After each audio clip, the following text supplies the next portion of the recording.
Fear can feel like a force that grips our minds and refuses to let go.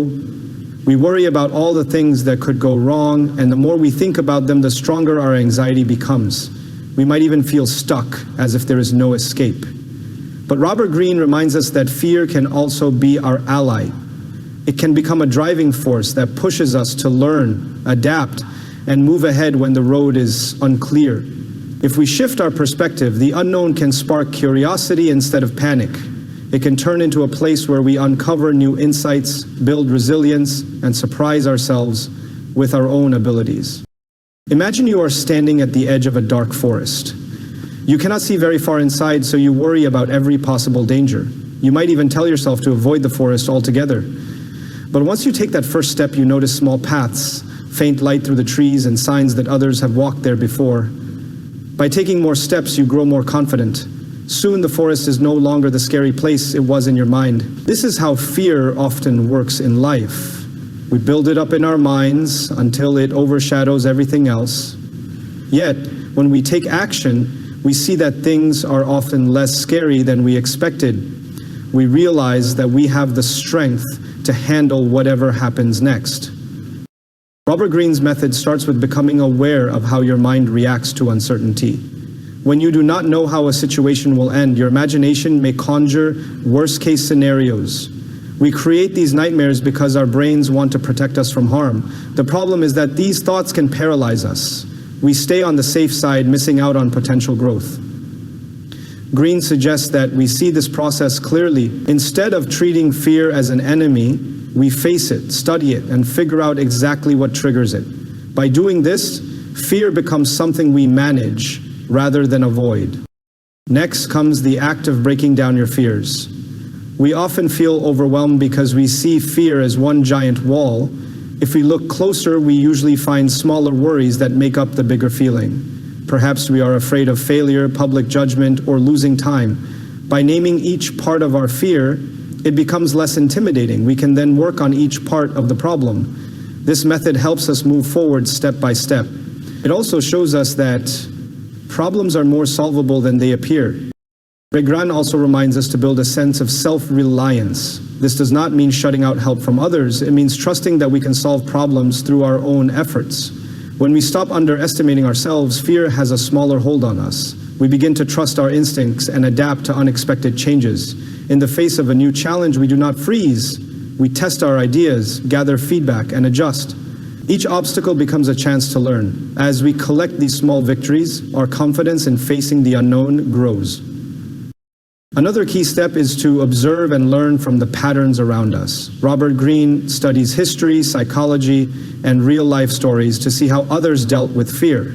By learning from these stories, we see that no person is without fear. We also see that many achievements were born from a moment of doubt. People who accomplish great things often felt the same worries we do, but instead of letting those worries break them, they use them as fuel to prepare, plan, and act. When we read about these experiences, we realize that fear can open our eyes to hidden strength. One important lesson is that the unknown is always with us. We never really know what tomorrow will bring. People who embrace this truth learn to be flexible. They accept that life changes and that they must change with it. Instead of being afraid of mistakes, they look at each outcome, good or bad, as a source of information. This gives them more emotional balance. By expecting the unexpected, they are less likely to fall apart when surprises arrive. Greene also suggests that we practice small forms of discomfort to build resilience. For example, if we are afraid of speaking in public, we can start by talking about a topic we like in front of a small group of friends. This controlled discomfort gives us a chance to handle the physical signs of fear.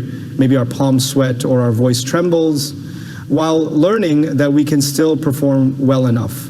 Each time we do this, the fear becomes more familiar and it loses some of its power over us.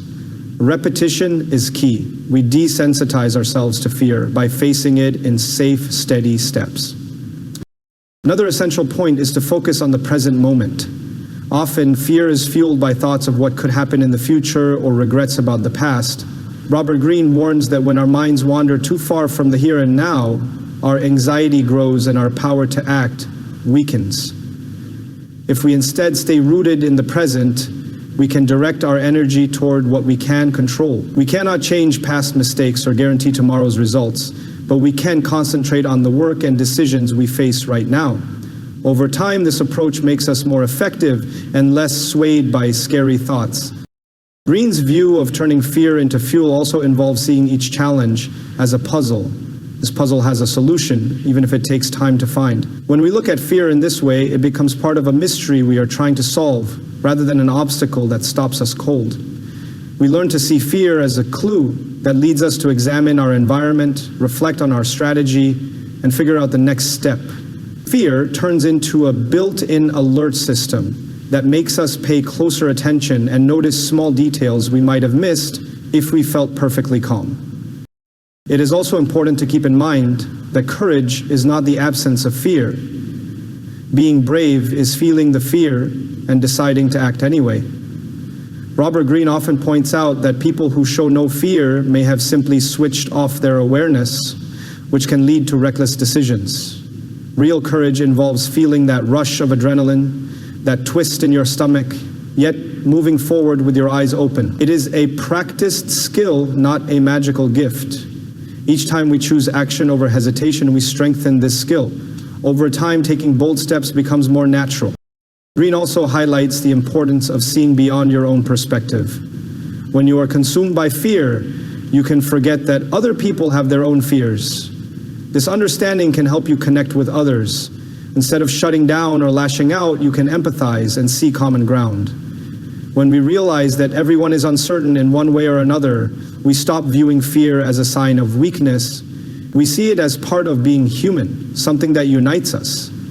This shift in perspective can open the door to teamwork, shared knowledge, and better solutions when facing a tough situation. Building discipline is another piece of the puzzle. Fear often grows when we let our imaginations run wild. One way to curb this is through structure and routines. By dedicating time each day to read, practice, or reflect, we keep our minds from wandering into negative loops. We stay too busy learning and improving to dwell on future disasters that may never happen. Discipline also strengthens the mind, making it easier to push through discomfort. Over time, a disciplined approach becomes second nature. Instead of letting fear dictate our moves, we rely on daily habits that keep us calm and focused. A useful tool in this process is visualization. Before facing a new challenge, picture yourself handling the potential risks. Rather than imagining the worst, see yourself dealing with each problem step by step. Envision how you might feel, what actions you might take, and how you could remain composed.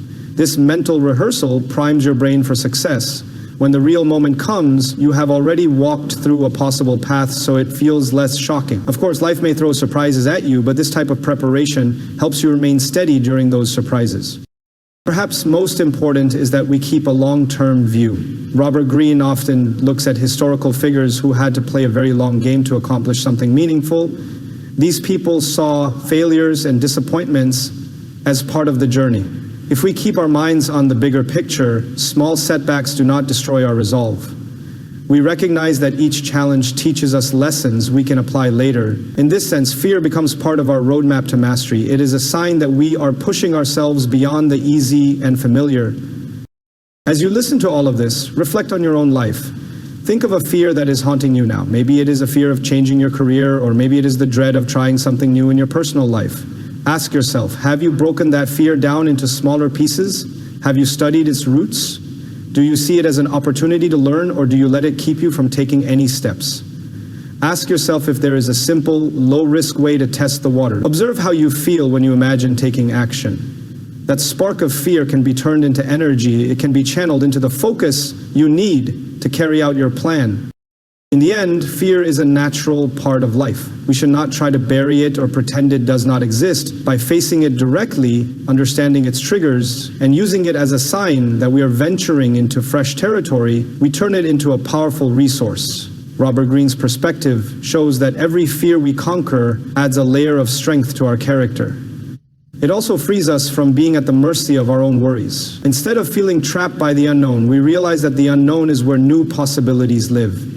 By shifting our mindset from avoidance to exploration, we unlock that space where true growth happens. All it takes is the decision to use fear as a motivator rather than a cage. And once you choose to do that, you will begin to find that those shadows are not as dark as they once seemed.